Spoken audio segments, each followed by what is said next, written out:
Hi guys, welcome back to the Scan Tool Network. In this video we're going to be taking a closer look at the iCarsoft FR version 3.0 tool, and in particular we'll be taking a closer look at the manufacturer's covers, the systems coverage and the functions and the features of the tool itself. Now if you are interested in picking up this tool, I'd highly recommend using the link in the description below this video, because there are fakes, there are clones on the market. They can unfortunately damage your vehicle. I've seen it happen, so it's not worth going down that route. So first of all, we'll take a look at exactly what's inside the box. This is the presentation hard box. This is the FR version 3.0 tool itself.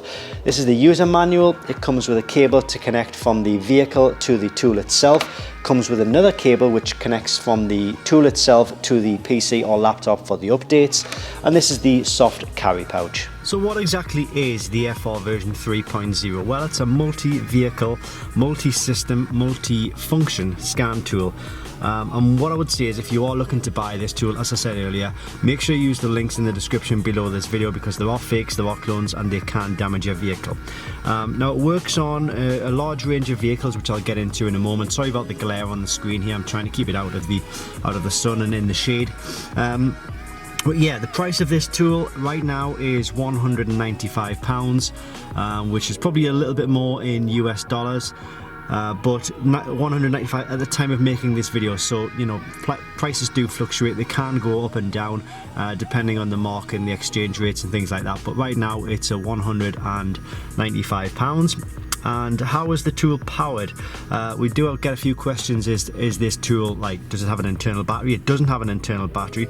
So if we were to completely take this cable out, the other end of this cable is running into the diagnostic port of the vehicle, which in this vehicle is like just under the radio system there. This tool would turn off. So the only way you can get power to this tool is by plugging it into the OBD2 port, or we have a USB slot here, so you can plug it into the USB port of the computer or PC, okay? And you would do that when you do the updates in any case, which again I'll come to very soon in the video. So what manufacturers are covered? Well, let's have a look. So if we click into the, you see we've got like a toggle screen here, we use the side buttons. Click into the diagnostics option, and then we've got Abarth, Citroen, Dacia, DS, Ferrari, Fiat, Lancia, Maserati, Peugeot, Renault, Samsung and Alfa Romeo. Now, regarding which specific vehicles it covers from those manufacturers is quite a long video to make, because the lists are quite long. So what you'll find is that I've made another video on this tool, and the video's titled something like FR version 3.0, is it any good on a Renault? So search for that video and you'll see that video on this channel, and then in that video I do go through the other manufacturers to show you what specific vehicles are covered within those manufacturers. Now when it comes to systems, what I can do is I can show you in this tool, this video. So this vehicle is a 2007 Renault Clio, okay? It's a Renault vehicle and it's quite an older vehicle, okay? So because of that, it doesn't have as many electrical systems as, say, a newer car like a 2015 or 2016 car would. So what I would say though is that this tool does cover all systems which are included in your vehicle. So if you go to the control unit option, it's giving us an option of 16 different systems. I don't know if you can see that. So that is potentially what we can diagnose and sort of try and reset. If you were in a newer vehicle, you might find that this list here might say something like 30 or 40, depending on what kind of vehicle you were in. The vehicle you're in vastly controls how many numbers are on this sort of section here and how many systems are actually in the list. So just bear that in mind. It might not seem like a lot in this vehicle, but this is an older vehicle, okay? Now I'll just come out of this for 1 second. In fact, no, what I'll do is I'll stay in this section, because as you can see on the dashboard there, we have got it's like a graph or a chart, and also we've got like a spanner warning light there. I'm not sure, it looks like it's flashing on my little screen on the camcorder here, but it's not flashing in real life. But that is like, this fault here signals like an electrical fault in the engine system. So what I'm going to do is click on the engine control module. Oh, it's giving us a link error. Why is it doing that? Have I selected the correct vehicle? Tell you what I'm going to do, I'm going to go VIN identify, and this is another way of finding your specific vehicle.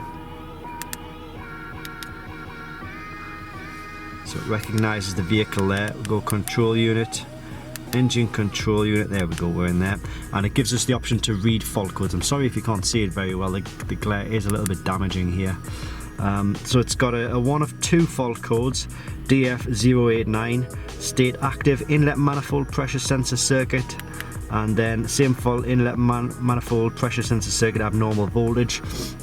What we found is that the MAP sensor, the MAP sensor was faulty, so we put a new MAP sensor in, but we're still getting the warning fault codes here. So what we're going to do is just click on clear fault memory.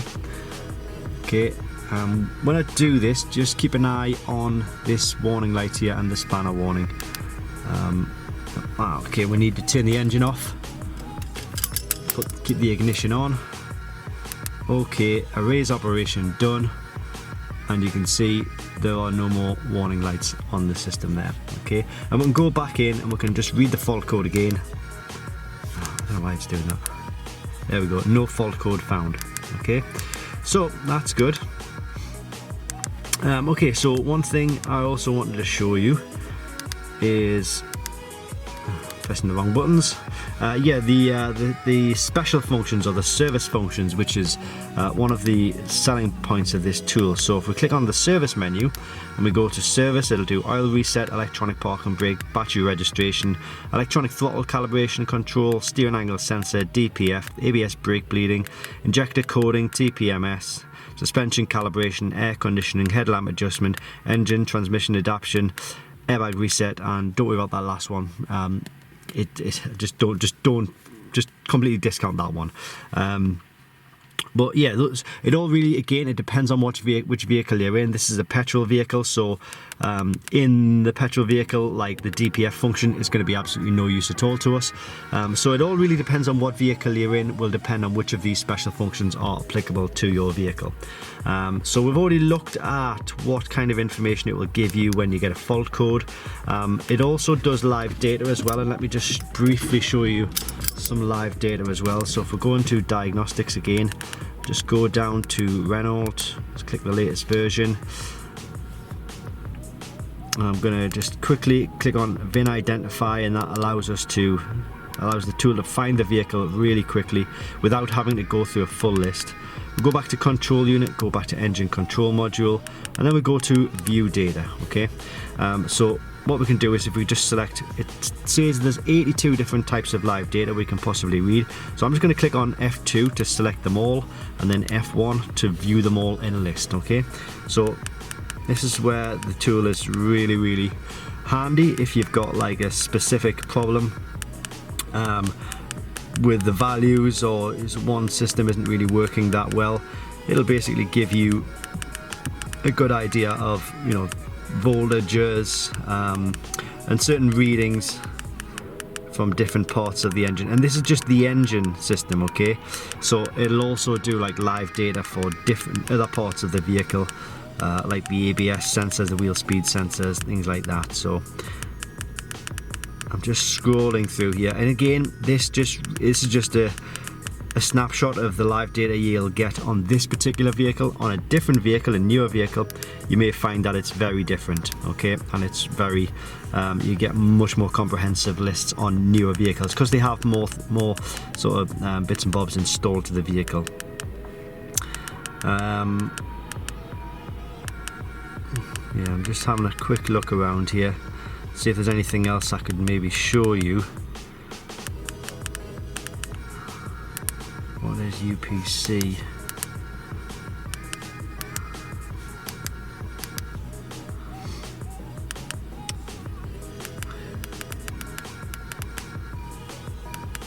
Communications unit.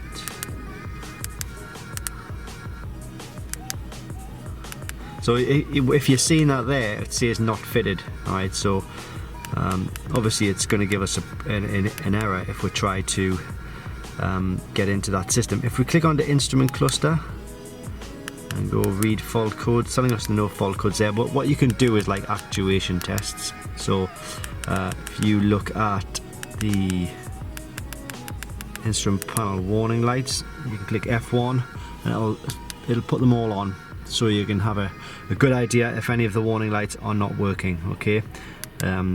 It's just like an actuation test. It does do actuation tests on a lot of it'll do things like the the door systems, the locks, the window switches, the wipers, things like that. It'll just so you know whether a switch isn't working or if it's the motor that's not working as well. Okay, it's not a touchscreen tool. You do need to use the buttons on the side of it. Updates are free for life. That's one of the good points about these tools, because there are a lot of other tools out there that will charge you up to like sometimes even £130 per year just to get an update on your tool, which I don't see why you should do that. This tool is really good for free updates. Now, how does it compare to other tools like the FR version 2.0 and the 1.0? Well, this is way more advanced because, well, first of all, the FR1 and the FR2, they only cover French vehicles. All right, this one covers French and Italian vehicles. This has way more vehicle coverage. It has way more service functionality on the tool than the other two tools do. So overall, this is a way more comprehensive tool than the previous generations, and I suspect, I don't know, I mean this tool is just new out, and I don't know if they will ever make a version 4.0, but at the minute it's going to be hard to beat this one, because this one really does pack a powerful punch. Help and support: if you wanted help and support, you just contact the people you bought it from. It can print faults, but what you need to do is you need to sort of record the data onto this SD card, which I'm not sure how well you can see it there, and then you need to transfer that information to your PC or laptop. So it can be done. It's not the most user-friendly way of doing it, but like I say, it can be done. You can do different languages as well. This has a few different languages on here pre-installed. And you saw the box with instructions. It's easy to use. Would I recommend it to anybody who is like new to diagnostics? And you can see how easy it is to toggle through the menu system. You can't do any damage to your vehicle. You can't do anything wrong, basically. So I would say yes, it's very. I definitely recommend it to somebody who has very little or even no experience, because like I say, you can't go wrong.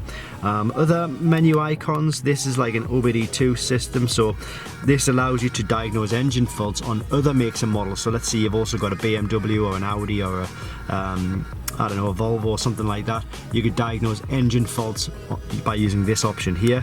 This is where you would review the data that you've recorded, if you record any data.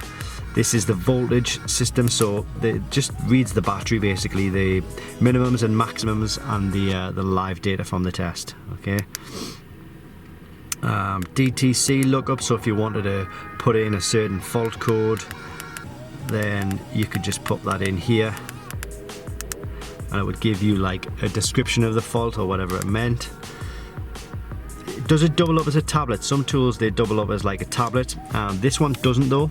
This must remain a diagnostic tool at all times. There is a tool like the CR Max which can do everything that this tool does, but it'll also you can use it as a tablet, so you can be playing games on it. But this doesn't do that, and you know it costs a lot less than the CR Max in any case. So I think diagnostic tools should be just diagnostic tools. That's my personal opinion on these anyway. And that's it. Delivery is generally it's like 1 to 3 days from the point of the order as well. That's if you order it from the link in the description below this video. I can't guarantee delivery times on other places, but yep, there we go. That is just as I say, just an overview of things you might need to know about the iCarsoft FR version 3.0. It really is a good tool for any French or Italian vehicle, and it covers lots of service options. It'll do all of your code reading and clearing, etc., and things that you probably never even knew existed on your vehicle. Okay, thanks for watching. Remember guys, if you are interested, use the link in the description below this video. There are fakes, there are clones, they can damage your vehicle. It's just not worth going down that route. Okay, thanks for watching, and I hope this helps.